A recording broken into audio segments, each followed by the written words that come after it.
Түркістанда түмен бап, отырарда 30 бап, сайрамда бар сансыз бап деген сөзді естіген боларсыз. Расымен оңтүстік өңірі ежелден ақ киел орындар мен сәулет ескерткіштерінің тұғырлы тұрағы. Тіпті кесенелердің көптігі сонша, тұрғындардың өзі олардың санынан жаңылатын көрінеді. Бірі 80-ге жуық десе, енді бірі 100-ден асады деп болжайды. Армысыз көрермен, эфирде Шырайлы шаһар бағдарламасы. Сіздермен бірге Серік Жұмабек. Бүгін біз сансыз баптың жатқан жері Сайрамға сапар шегеміз.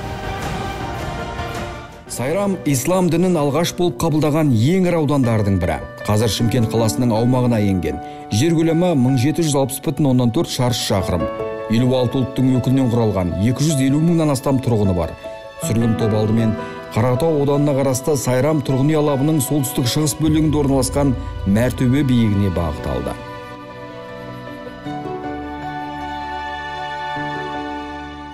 Жүгірткен ойын жыраққа, бар қазақ қанық бұлатқа, қазақта не көп, төбе көп, Мәртөбе жалғыз бірақта. Біз қазір Шымкент қаласындағы Мәртөбе биігіндеміз. Тарихи дерек бойынша Тәуке хан өзінің 7 жарғысына осы төбеде мөр басқан деген дерек бар. Жалпы дала парламентінің рөлін атқарған қасиетті төбені кез келген адам көріп, келіп, танысуға мүмкіндігі бар. Мәртөбе, мәртебелі деген мағына береді дейді зерттеушілер. Аталмыш төбе табиғаттың ықпалымен қалыптаспаған, адам қолымен арнайы жасалған болу керек деген болжам айтылады. Жесір дауынан жер дауына дейінгі мәселелер шешіліп, ел тағдырына қатысты шешімдер қабылданған орын қазірде аса маңызды тарихи құндылық саналады. Мәртөбе деген тарихи жеріміз бар. Өзі мына географиялық тұрғыда да қарасақ, өте ақылды орналасқан. Бір жағында мысалы Қаратаудың етегі жауып тұрса, екінші жағы Алатау тауларымыздың етегі жауып тұр, тек қана бір бағыт. Сол жерде біздің хандар, билеріміз, батырларымыз, сұлтандарымыз бас қосып, ақылдасып, ары қарай қандай стратегия құрамыз, қай бағытта дамимыз, көршілес елдермен дипломатиялық тұрғыдағы қарым-қатынастарды қалай дамытамыз деген мәселелер сол жерде талқыланған. Ал Сайрамның өткен тарихын жақыннан танығысы келетіндер тарихи өлке тану музейіне барса болады. Іргетасы сонау 1962 жылы қаланған 2 қабатты ғимарат 1992 жылы мұражай игілігіне берілген. Мұнда 13 ғасырдан 19 ғасырға дейінгі 9500 экспонат сақтаулы. Сайрам туралы ең алғашқы мәліметтер Зороастризм дінінің Авесту кітабында кездеседі. Авесту кітабы жазылғанға 3000 жыл болған екен. Одан кейін арабтар келген кезде 8 ғасырда ол кезде Исфижаб деп жазылған екен. Түрк кітаптарында Сайрам деп аталған. Қазіргі таңда өзінің есімі Сайрам. Келесі нысан Қазақстан мәдениеті мен тарихының архитектуралық ескерткіші болып саналатын Ибрахим ата кесенесі. Аңыз бойынша Ибрахим ата атақты Қожа Ахмет Яссауидің әкесі, діни көсем әрі танымал уағызшы болған. Әкелі балалы Ибрахим мен Қожа Ахмет Яссауи ислам дінінің етек жаюына қызмет еткен. Ибрахим ата туралы деректер бізге аңыз күйінде жеткен. Ибрахим ата 1001 жылы өмірге келіп, 1048 жылы өмірден өткен дейді. 47 жыл ғана ғұмыр кешкен, ал артымыздағы мына кесене 13-14 ғасырларда салынған дейді аңыз бойынша. Және кесененің кіреберісінде Бақара сүресінің 255 аяты осылай тасқа қашалып аудармасымен жазылған.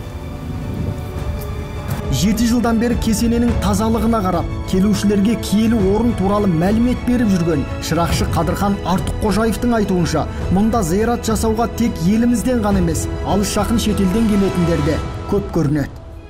Ибрахим ата деген әулие кісі өткен, сол әулие кісінің кесенесінің қасында тұрмыз. Әулиеге зиратшылар келеді, Қырғызстандан көп адам келеді, Өзбекстандан келеді, Россиядан келеді, Түркиядан келеді.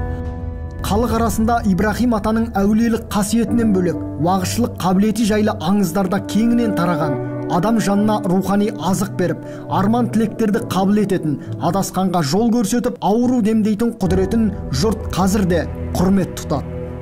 Осы Ибрахим атаның басына келіп, Құран оқып, бағыштап, осы кісілердің шарапаты тисін деп, бала шағаменен, немерелерменен келіп отқан жайымыз бар бұл жерге. Әуелі пайғамбарымыз саллаллаху алейхи вассаламның, содан кейін атамыз Ибрахимнің, Қожа Ахмет Яссауидің осы біздің халқымызға жасаған тірлігін ары қарай жалғастыруымызға Алла тағала себепкер бола көр, бізді жолға сала көр деп тілекпенен келіп отырмыз.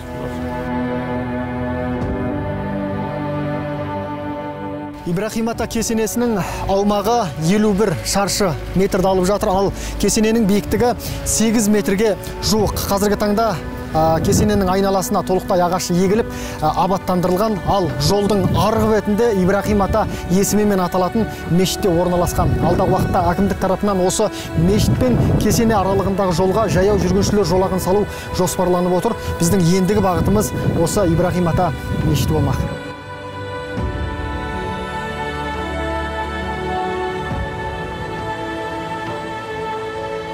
Ибрахим ата кесенесінің қасында осы мешітіміз орналасқан. Бірінші тасы 1992 жыл қойылды. 95 жыл осы мешітіміз бітті.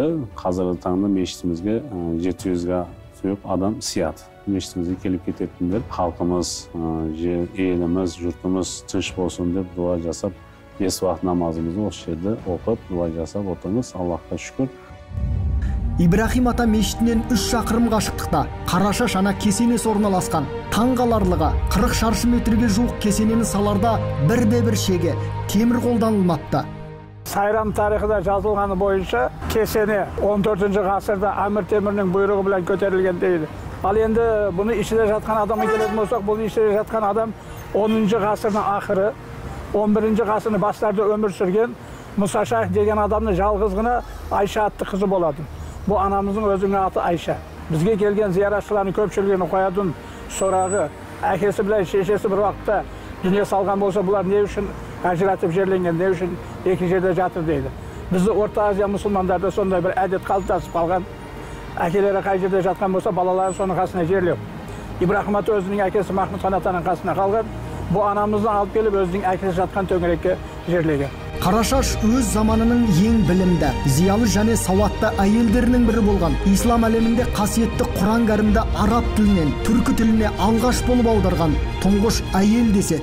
Ибрахим атаның жұбайы Қарашаш ана. Ол да сайрам, зиялы, өте бай әулеттен шыққан әйел болған. Шаштары қара болғандығы үшін оны жергілікті халық Қарашаш ана деп атап өткен.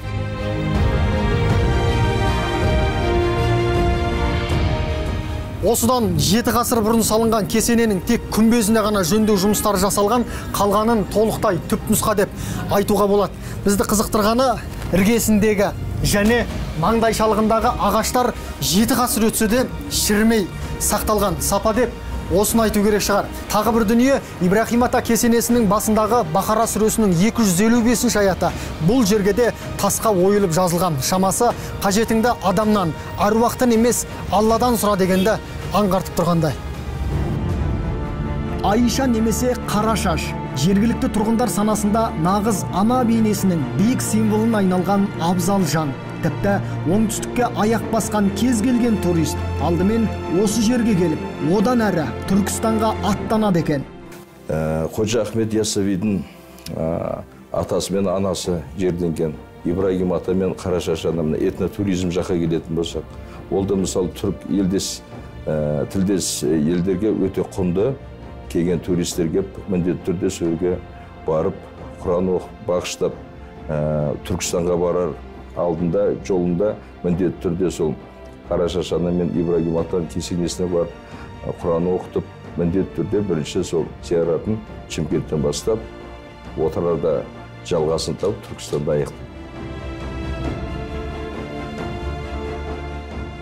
Аңыздың астарынан ақиқат іздейтініміз анық. Десе де, өлі риза болмай, тірі байымас. Бүгін біз өнегелі өсиеттің, баламасыз қасиеттің куәгері болдық. Ал жергілікті халықтың қыж-қыж қайнаған қызу тіршілігі Шым қаланың қонақ жайлығын ұмыттырмақ емес. Бұл Шырайлы шаһар бағдарламасы. Амандықта жолығайық.